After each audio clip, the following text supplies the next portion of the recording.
Hi guys, welcome back to another video of question for you. I hope guys आप सभी बहुत अच्छे होंगे। दोस्तों, आज के वीडियो के अंदर हम बात करेंगे पाई नेटवर्क के बारे में। पाई नेटवर्क अपने आप को किस तरीके से इम्प्रूव कर रहा है उसके बारे में आपको पता चलेगा। अभी जो रिसेंटली पाई का वैल्यूएशन है वो हम देख पाते हैं कि $0.2 के आसपास है। एक तरफ हम बात करते हैं पाई के ओवरऑल ग्रोथ के बारे में और दूसरी तरफ हम देखते हैं पाई के वैल्यूएशन को, तो कुछ भी हमें मैचेबल देखने को नहीं मिलता। एक तरफ बात की जा रही है कि पाइको टीम की तरफ से बहुत सारे अपडेट्स आ रहे हैं, रेगुलेशंस को लेके, ब्लॉकचेन को लेके और भी डिफरेंट टाइप ऑफ अपडेट्स आ रहे हैं, बट वैल्यूएशन क्यों नहीं इंप्रूव हो रहा। तो यहाँ पे इसी चीज के बारे में आप सभी को डिटेल में समझ में आने वाला है और आप सभी को यहाँ पे ये भी पता लगने वाला है कि पाई का जो ओपन मैनेंट है, फुल ओपन मैनेंट है, वो आपको कब देखने को मिलेगा और पाई का जो जीसी वैल्यूएशन है वो कब तक आपको देखने को मिल सकता है। तो वीडियो बहुत ज़्यादा इंपॉर्टेंट होने वाली है क्योंकि यहाँ पे हम हर एक चीज़ को बहुत ही डिटेल में एक्सप्लेन करने वाले हैं। तो वीडियो को शुरू से आखिर तक देखना, तभी आपको समझ में आएगा। एक छोटी सी रिक्वेस्ट है, स्क्रीन के सामने आपको लाइक का बटन दिख रहा है, जरूर से लाइक कर दें, इससे हमें मोटिवेशन मिलता है। आप देख रहे हो, लाइक कर दोगे, हो जाएगा लाइक, इससे हमें बहुत अच्छा मोटिवेशन मिलता है और बेहतरीन वीडियोस बनाने का। और कुछ पूछना है तो आप कमेंट्स में पूछ सकते हो और डिस्क्रिप्शन में लिख के टेलीग्राम ग्रुप का आप जाके ज्वाइन कर लो, फ्री है और वहां पे भी आपको बहुत सारे अपडेट्स मिलते रहते हैं। अब हम वीडियो को स्टार्ट करते हैं। सबसे पहले आर्टिकल के अंदर बात किया जा रहा है, what if doctor Nicolas the main founder of Pi network actually disappears. यहाँ पे डॉक्टर निकोलस की बात की जा रही है जो कि मेन फाउंडर है पाई नेटवर्क के, जो कि आप सभी को पता है। वो अभी किस तरीके से डिसअपीयर हो रहे हैं उसकी यहाँ पे बात की जा रही है। पाई नेटवर्क एक स्ट्रॉन्ग कोर कम्युनिटी है जो आप सभी को पता है और इसके को फाउंडर चैंडायो फैन हैं जो कि आप सभी को इनका पता है। और यहाँ पे हंड्रेड्स ऑफ डेवलपर्स हमें देखने को मिल जाते हैं और कम्युनिटी को tens of millions of finance support भी यहाँ पे कर रहे हैं। ओपन मैनेंट जो लॉन्च है हमें फरवरी 2025 में देखने को मिला था और पाई कॉइन ट्रेड होना चालू हो चुका था बहुत सारी अलग अलग एक्सचेंजेस पे, जो कि सेंट्रलाइज्ड एक्सचेंजेस थी। स्टार्टिंग में जो वैल्यूएशन था $3 के आसपास था, अभी जो वैल्यूएशन है $0.2 के आसपास है, तो पहले के मुकाबले अभी वैल्यूएशन कम है। तो इसी चीज को लेके बहुत सारे लोग कंफ्यूज है कि ये सस्टेन करेगा कि नहीं करेगा। एक तरफ हम बात करते हैं जीसीवी के बारे में और एक तरफ हम देखते हैं इस वैल्यूएशन को, तो कुछ भी हमें मैचेबल देखने को नहीं मिलता। बट यही सत्य नहीं है, इसके आगे है इसका एक्चुअल ट्रुथ, इसका एक्चुअल पोटेंशियल, वही हम समझने वाले हैं। पाई का जो इकोसिस्टम है बहुत सारे फीचर्स आपको देता है एप्लीकेशंस के रिगार्डिंग, जिसमें डिसेंट्रलाइज्ड एप्लीकेशंस होती है, नोड्स होती है और मिलियंस ऑफ लोगों की केवाईसी कंप्लीट ये कर रहा है। और यहाँ पे लिखा है, the project would not collapse immediately, blockchain is partially decentralised, part of the code is open source and core team keeps posting regular updates. आप सभी को पता है कि पाइको टीम की तरफ से या कम्युनिटी की तरफ से बहुत सारे डेली बेसिस पे कोई ना कोई अपडेट आते रहते हैं, जो भी अपडेट होने वाले होते हैं। ठीक है, उसके साथ यहाँ पे एक नेगेटिव इम्पैक्ट की बात की जा रही है कि Pi price could dump hard due to loss of trust. Pi का जो वैल्यूएशन डाउनफॉल में हमें जो ज्यादा वो देखने को मिल रहा है ना, जो कि $0.2 के आसपास है, इसके पीछे रीजन है ट्रस्ट। लोगों का ट्रस्ट बेसिकली यहाँ से लूज हो रहा है, लाइक द ओम 2020 drama when a co founder left. ठीक है, 2020 के आसपास क्या हुआ था कि को फाउंडर ने लेफ्ट कर दिया यहाँ पे, इसकी वजह से थोड़ा डाउनफॉल वाला सिचुएशन था। ठीक है, उस टाइम की बात कर रहे हैं। बट यहाँ पे 2025 के अंदर आप देखोगे कि ये लॉन्च हुआ था और अभी थोड़ा सस्टेन नहीं कर पा रहा है स्पेसिफिकली इसका वैल्यूएशन। बट ये नहीं इसकी सत्य है, ये चीजें इंप्रूव होंगी, उसके पीछे बहुत सारे अलग अलग रीजंस हैं लिखा गया है। But pi still survive strongly. अभी भी आप देखोगे पाई कॉन्टिन्यूसली सर्वाइव कर रहा है, एक वैल्यूएशन तो बना के बैठा ही हुआ है, बट इसको अब इंप्रूव होने की बात यहाँ पे हो जाती है। हाई सर्वाइवल चांस की यहाँ पे बात की जा रही है, जस्ट लाइक बिटकॉइन विथ हिताशी। जैसा कि आपको पता है, जैसे कि बिटकॉइन के केस में था कि सतोशी डिसअपीयर हो गए थे 2011 के बाद, बट स्टिल द किंग। वो बिटकॉइन जिसने बनाया था उनका नाम जो निकल के आया है वो सतोशी नाकामोटो करके निकल के आया था। वो पता ही नहीं है कौन है बेसिकली, अभी तक प्रॉपर उसका नहीं मिला है सबूत, जो मतलब जितना होता है उतना मिल चुका है, बट कौन है नहीं पता उतना स्पेसिफिकली। बट एक अजम्पशन के हिसाब से उनका नाम सतोशी नाकामोटो है, जो रिकॉर्ड्स में निकल के आया है। और अभी भी आप देखोगे 2011 के बाद से अभी भी 2026 में जो किंग है क्रिप्टो वर्ल्ड के अंदर वो बिटकॉइन ही है, वो आप सभी को पता है। Pi has a big ecosystem fund. Pi network का खुद का एक बहुत इकोसिस्टम फंड है, बहुत बड़ा है, जिसके अंदर हैक्टन है, एप्स है और डेवलपमेंट टीम इसमें काम करती रहती है। If the remaining team stay solid, अगर जो प्रॉपर टीम है अगर सॉलिड रहती है तो ये जो प्रोजेक्ट है 2026 के अंदर बहुत ज्यादा बूम यहाँ पे करने वाला है। तो आप सभी को बेसिकली थोड़ा वेट करना है, पेशेंस बना के रखना है और आपको बहुत ही नई-नई चीज़ें देखने को मिलने वाली है। अब हम एक और स्टेप आगे चलते हैं जिसमें कि आपको पाई का एक्चुअल पोटेंशियल समझ में आएगा, क्योंकि अभी तो आपने देखा कि अभी क्या चल रहा है, बट अभी और क्या चल रहा है और आने वाले समय के अंदर आपको क्या देखने को मिलने वाला है पाई के साथ, वो आपको मैं यहाँ पे दिखाने वाला हूँ। यहाँ पे MICA versus speculative cryptocurrencies versus Pi network GCV structure की बात की जा रही है। ये क्या है, थोड़ा अजीब लग रहा है, इसको मैं सिंपल भाषा में आपको बताता हूँ। MICA आप सभी को यहाँ पे पता होगा, ठीक है, market and crypto asset regulation है जो कि यूरोपियन मार्केट का है। उसके यूरोपियन के जो रूल रेगुलेशंस होते हैं वो इसी के अंडर आते हैं, MICA के अंडर आते हैं। तो एक तरफ MICA है, मतलब MICA किस किस चीज को जोड़ता है अपने साथ, तो वो क्या उसके बस बेसिकली रूल्स एंड रेगुलेशन रहते हैं, वो है, मतलब कोई उसके रूल्स एंड रेगुलेशन को सेटिस्फाई करेगा वही वहां पे ज्वाइन कर पाएगा क्रिप्टो। एक होता है स्पेकुलेटिव क्रिप्टो। स्पेकुलेटिव क्रिप्टो क्या होता है, जो मार्केट के हिसाब से बहुत ज़्यादा पंप करता है, बहुत ज़्यादा डाउन जाता है। और एक होता है पाई नेटवर्क, जो हम सबका कॉइन है, पाई नेटवर्क। और यहाँ पे एक जीसीबी स्ट्रक्चर की बात की जा रही है जो कि पाई का जीसी वैल्यूएशन है। इसमें ये है कि आउटर चीजों पे बिलीव नहीं करता, ये इंटरनली इतना स्ट्रॉन्ग है कि इसका वैल्यूएशन सस्टेन करने वाला है लॉन्ग टर्म तक। ठीक है, उसी के बारे में यहाँ पे बात की जा रही है। Understanding MICA and why Pi network is taking it's time.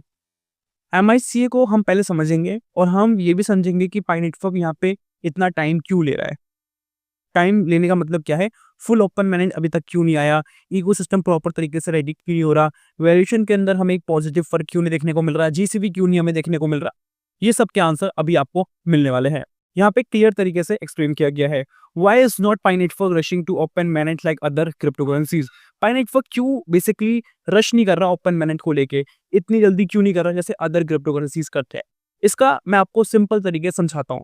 अभी तो हमको जनरली ओपन मैनेज देखने को मिल ही चुका है पाई नेटवर्क का, जो कि आप सभी को पता ही है, ठीक है, 20 फरवरी को हुआ था। बट यहाँ पे हम ग्रैंड लेवल की बात करने वाले हैं जिसमें कि आपको सब कुछ देखने को मिलेगा, जो एक अच्छा वैल्यूएशन है, एक अच्छी ग्रोथ है और एक तरीके से पाई ग्लोबल लेवल पे किस तरीके से हिट होगा, जिसमें कि रूल्स एंड रेगुलेशंस भी एड ऑन होंगे।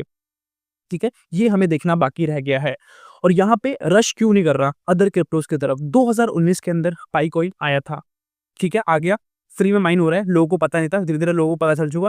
जैसे ही वो फेमस हुआ पाई, बहुत सारे लोग यहाँ पे जुड़ चुके थे और भी बहुत सारी क्रिप्टोज आई जो कि फ्री में फोन से माइन करना चालू कर चुकी थी, जैसे पाई कर रहा था।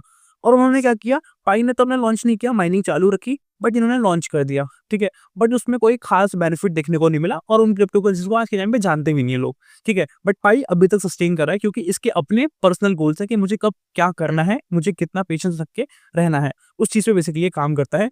और इसी को लेके यहाँ पे लिखा गया है, तो यहाँ पे एक शॉर्ट आंसर दिया जा रहा है, because hero MICA no longer allow speculative crypto models. Let's explain this clearly. यहाँ पे साफ साफ लिखा है कि MICA जो है यूरोपियन जो मार्केट का रेगुलेशन होता है, उसमें साफ साफ लिखा है कि ये स्पेकुलेटिव क्रिप्टो करेंसीज को समझते नहीं है। स्पेकुलेटिव क्रिप्टो करेंसीज को समझते नहीं है का मतलब ये है, जो हवाबाज वाली क्रिप्टो करेंसीज होती है ना, जो एकदम से पंप करने की बात करती है या मार्केट में आते ही बहुत पंप हो जाती है फिर डाउन हो जाती है, उस पर बेसिकली बिलीव नहीं करते। ये किस पे बिलीव करते हैं उसकी यहाँ पे बात की जा रही है। उससे पहले हम समझते हैं कि MICA है क्या। MICA के बारे में बताया जा रहा है, मार्केटिंग क्रिप्टो एसेट रेगुलेशन, जो इसका फुल फॉर्म है। न्यू यूरोपियन रेगुलेटरी फ्रेमवर्क है, वो भी डिजिटल एसेट्स के लिए। और इनका जो मेन गोल है वो है नॉट टू स्टॉप क्रिप्टो। ऐसा नहीं कि क्रिप्टो को स्टॉप करना है, यहाँ पे ऐसा गोल नहीं है। इनका गोल ये है कि क्रिप्टो जो यहाँ पे आए वो प्रॉपर तरीके से प्रोटेक्टेड आए, सही तरीके से आए, लीगल तरीके से आए, जिससे कि हमारे यूजर्स जो होने वाले हैं, कंट्री के यूजर्स होने वाले हैं, उनको कोई दिक्कत की बात ना हो, इकोनॉमिक लेवल पे बहुत अच्छा हो और फाइनेंशियल स्टेबिलिटी यहाँ पे मिले। MICA change the rule of the game. MICA ने इस क्रिप्टो करेंसी का रूल ही चेंज कर दिया है, गेम ही चेंज कर दिया, वो भी रूल्स लाके, अच्छे रूल्स लाके, जिससे कि ये सस्टेन कर पाए।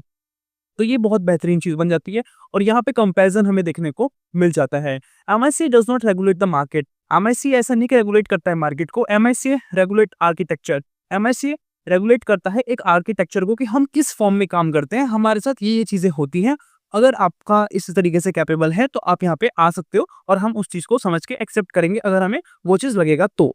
पाई network was design as an architecture, और पाई नेटवर्क को डिजाइन किया गया है आर्किटेक्चर के बिहाफ पे, जो कि MICA रेगुलेशन के अंदर ही आता है, ना कि स्पेकुलेटिव टोकन के हिसाब से।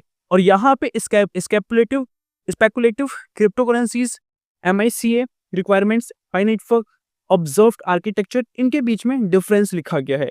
की क्राइटेरिया के अंदर वैल्यू है, स्पेकुलेटिव क्रिप्टो करेंसीज की मैं बात कर रहा हूँ, फ्लोटिंग डिक्टेशनरी बाय मार्केट है। आप ये सारा कुछ यहाँ पे देख पाओगे जो कि स्क्रीन पे आपको देखने को मिल जाता है। और ये सारी जो इन्फॉर्मेशंस होती है मैं अपने टेलीग्राम ग्रुप पे शेयर करता रहता हूँ, तो आपको वहाँ पे मिल जाता है इजीली। जो मैं आर्टिकल्स बेसिकली पब्लिक करता हूँ, जिसके बारे में एक्सप्लेन करता हूँ मैं वीडियो के अंदर, वो आपको वहाँ पे टेलीग्राम पे देखने को मिल जाता है। और बहुत सी चीज़ ऐसी होती है जो वीडियो में शेयर नहीं कर पाता, वो वहीं पे आपको देखने को मिलती है। तो इसीलिए मैं बोलता हूँ, आप डिस्क्रिप्शन में लिंक है टेलीग्राम ग्रुप का, आप जाके जरूर से उसे ज्वाइन कर ले। यहाँ पे बहुत सारे पॉइंट्स हैं, वो आप स्क्रीन पे देख लेंगे, बाकी आपको मैं एक्सप्लेन कर देता हूँ। What MICA does not want any more. MICA क्या नहीं चाहता, उसकी बेसिकली यहाँ पे बात की जा रही है, जिसके अंदर लिखा है MICA is explicitly design to eliminate crypto assets that are. MICA किस चीज को बेसिकली हटाने की बात करता है, क्रिप्टो एसेट्स के बिहाफ पे अगर वो कंसीडर कर रहा है तो किसको कंसीडर करेगा, किसको हटाएगा, तो स्पेसिफिकली हटाने की बात की जा रही है। तो यहाँ पे लिखा है ड्रिवन प्योरली बाय स्पेकुलेशन, जो स्पेकुलेशंस के बिहाफ पे होगा उसको लिखा गया है, और जो अनरेगुलेटेड एक्सचेंजेस के थ्रू आएगा, ठीक है, उसकी बात की जा रही है, traded freely on unregulated exchanges, subject to price manipulation pump and dump, जो मैंने आपको बताया कि प्राइस अप एंड डाउन हो रहा है, उसको बेसिकली ये समझ लेता है पहले। लैकिंग रियल यूटिलिटी और accountability, exposing users to high risk and volatility. साफ साफ लिखा है जो लोगों की नीड्स नहीं है, अगर वो वैसा कॉइन है, हाइपर वाला कॉइन है, उसको हटा देगा ऑटोमेटिकली, क्योंकि वहाँ पे वो देख पाएगा पहले से कि यहाँ पे हाई रिस्क है, कोई सस्टेनेबिलिटी नहीं है, ये चलेगा नहीं basically. This model work before, ठीक है, पहले ही चेक करता है कि ये मॉडल वर्क करेगा कि नहीं करेगा, उस तरीके से समझ लेता है। It does not work any more under MICA। अगर वो सस्टेन नहीं करने वाला होगा प्रोजेक्ट, तो बेसिकली वो यहाँ पे आएगा ही नहीं, MICA के अंदर आएगा ही नहीं। बट MICA रिक्वायरमेंट, MICA की रिक्वायरमेंट क्या होती है, तो MICA की जो फेवर रिक्वायरमेंट्स होती है डिजिटल एसेट्स के लिए स्पेसिफिकली, तो यहाँ पे कुछ पॉइंट्स के अंदर बताया गया है। फर्स्ट पॉइंट के अंदर लिखा गया है अ स्टेबल और कंट्रोल वैल्यू, एक स्टेबल और कंट्रोल वैल्यू होनी चाहिए, not necessary a classic stable coin. ऐसा नहीं कि सिर्फ स्टेबल कॉइन को ही वो अप्रूवल देने वाले हैं, मतलब अगर आपका प्रोजेक्ट सस्टेनेबल है, अच्छा है, वो बेसिकली यहाँ पे आ सकते हैं। और पाई कॉइन को स्पेसिफिकली यहाँ पे स्टेबल कॉइन के हिसाब से कंसीडर किया गया है, वो आपको थोड़ा आगे जानने को मिलेगा। और यहाँ पे रेफरेंस वैल्यू है, कंट्रोल इकोनॉमी मॉडल है, protection against wild market fluctuation, जो कि आप सब समझ पा रहे हो क्या मैं बोल रहा हूँ। सेकंड पॉइंट है strong anti speculative measurements including control of token sources, monitoring of circulation, rejection of unauthorised exchanges exposures, preventing of parallel और ब्लैक मार्केट। तो यहाँ पे साफ साफ लिखा है कि एक स्ट्रॉन्ग एंटी स्पेकुलेटिव जो मेजरमेंट होता है वो पहले से ही ये समझ जाते हैं कि क्या है, मतलब कि गलत एक्सचेंजेस के थ्रू तो नहीं आ रहा, ये ब्लैक मार्केट के थ्रू तो नहीं आ रहा, ये कोई अदर जो एक्सटर्नल सोर्सेज होते हैं उसके बिहाफ पे तो नहीं आ रहा, ठीक है, मैनिपुलेशन के हिसाब से तो नहीं आ रहा, तो वो समझ जाते हैं, तो उस तरीके से इसको रोका जाता है। तीसरा है full traceability and compliance, clear token origin. ये प्रॉपर तरीके से समझ पाते हैं, देख पाते हैं, ट्रेस कर पाते हैं कि हाँ ये सही तरीके से आया है कि नहीं आया, ट्रांसपेरेंट सप्लाई मैनेजमेंट है कि नहीं, ऑडिट रेडी इंफ्रास्ट्रक्चर है कि नहीं, जो ट्रांजेक्शन हो रही है सही हो रही है नहीं हो रही, वो पहले ही पता कर लेते हैं। फोर्थ है ऑडिट बिफोर लिक्विडिटी, ये पहले ही चेक करते हैं, ऑडिट करते हैं सारे ट्रांजेक्शन वगैरह को लिक्विडिटी करने से पहले ही कि हाँ सब कुछ सही है कि नहीं सही है, ठीक है। नो ऑडिट नो लिक्विडिटी, अगर ऑडिट नहीं करेगा तो कोई लिक्विडिटी नहीं होने वाली यहाँ पे, ठीक है। Liquidity is not a right, it is a reward for compliance. Liquidity सही नहीं है, ठीक है, it is a reward for compliance, ये एक रिवॉर्ड है कंप्लायंस के लिए। अगर हम किसी प्रोजेक्ट के अंदर जुड़ रहे हैं, अगर वहाँ पे हमें लिक्विडिटी नहीं दिख रही, तो वो प्रोजेक्ट सस्टेन नहीं करेगा, कोई वहाँ पे ज्वाइन करना पसंद नहीं करेगा, क्योंकि अगर हमें जब निकालना है, विड्रॉल करना है, अगर उस टाइम पे हम विड्रॉल ही नहीं कर पाए तो क्या ही फायदा उस प्रोजेक्ट के अंदर। तो उस तरीके से बेसिकली यहाँ पे लिखा गया है। और पाई नेटवर्क इस बीच में कहाँ पे फिट होता है उसकी बात की जा रही है। पाई नेटवर्क कभी भी डिजाइन नहीं हुआ है स्पेकुलेटिव टोकन के हिसाब से, ठीक है। ये शुरू से ही फोकस कर रहा है आर्किटेक्चर के तरीके से, और ये जो फोकस कर रहा है जिसके अंदर पॉइंट्स है यूटिलिटी, लोग की जो एक्चुअल नीड्स है उस पर काम करता है, फेयर डिस्ट्रीब्यूशन पे, यूजर के प्रोटेक्शन पे, और लॉन्ग टर्म सस्टेनेबिलिटी के हिसाब से कैसे हम सस्टेन करने वाले हैं लॉन्ग टर्म तक। रिसेंटली टेक्निकल और रेगुलेटरी एलिमेंट्स हमें देखने को मिले हैं पाई नेटवर्क के अंदर, जो कि यहाँ पे इंक्लूड किए गए हैं, जिसमें कि एक रेफरेंस वैल्यू लॉजिक है, जिसमें कि हमें जीसीपी भी देखने को मिल जाता है, वैलिडेशन इंजन देखने को मिलता है that reject non compliance transaction. Validation जो इंजन है वो देख पाता है कि अगर कोई ट्रांजेक्शन नॉन कंप्लायंट वाली है, बेकार वाली है, उसको बेसिकली रोक देता है। रिस्ट्रिक्शन है एक्सचेंजेस के रिगार्डिंग, अगर वो खराब तरीके से आ रहे हैं तो। A road map that places MICA EU audits before open manage liquidity, यहाँ पे ओपन मैनेज लिक्विडिटी से पहले ही यहाँ पे जो प्लेस है रोड मैप है उसमें क्या है, MICA है, EU ऑडिट्स है, तभी आपको होता हुआ देखने को मिलेगा फाइनल ओपन मैनेज। मतलब ये चीज जब कंप्लीट हो जाएगी ना, उसके बाद ही आपको देखने को मिलेगा। तो ये कोई डिले नहीं हो रहा, ये बेसिकली रेगुलेटरी अलाइनमेंट है। तो आई होप आपको समझ में आया होगा कि अभी बाई का जो वैल्यूएशन कम है क्यों है, अभी प्रॉपर तरीके से ओपन एंड हमें क्यों देखने को मिल रहा है, उसके पीछे रीजंस यही है। जैसे ये पूरा हो जाएगा उसके बाद आपको एक बहुत ही बड़ा गेम चेंजर देखने को मिलेगा।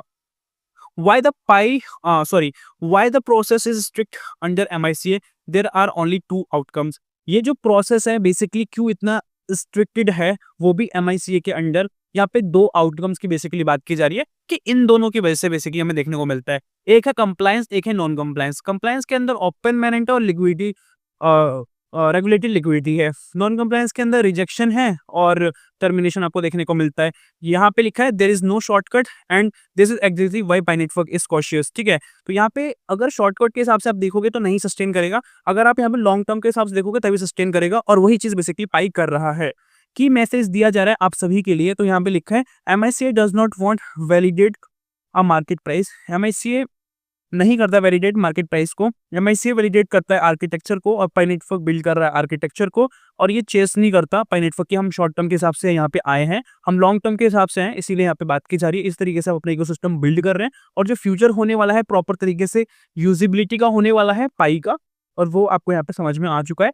फाइनल थॉट के अंदर यहाँ पे लिखा है कि जो प्रोजेक्ट है इसमें रशेस का काम नहीं चलेगा कि हम फटाफट रश में भागा दौड़ी में काम कर रहे हैं, नहीं, यहाँ पे स्टेबल होके काम करना पड़ेगा, और तभी आपको यहाँ पे एक अच्छा आउटपुट देखने को मिलेगा। इसीलिए यहाँ पे लिखा है stay patient, stay informed, the goal is not speculation. यहाँ पे गोल स्पेकुलेशन नहीं है, हवा हवाई बातें नहीं है, यहाँ पे जो गोल है लेजिटमेसी एंड लॉन्गिविटी का है। इसका मतलब ये है चीजें जो होने वाली है प्रॉपर तरीके से रियल लेजिट होने वाली है और लॉन्ग टर्म तक सस्टेन करने वाली है। सो दोस्तों आज की वीडियो के अंदर यही था, आई होप आपको समझ में आया होगा। थोड़ा वीडियो लंबा हो गया बट आपको जितना भी मेरे को हो सकता था मैं समझाने की कोशिश करी है। अगर अभी तक वीडियो पे बने हुए हो जरूर से लाइक कर देना। मिलता नहीं वीडियो के साथ, तब तक के लिए जय हिंद, वंदे मातरम।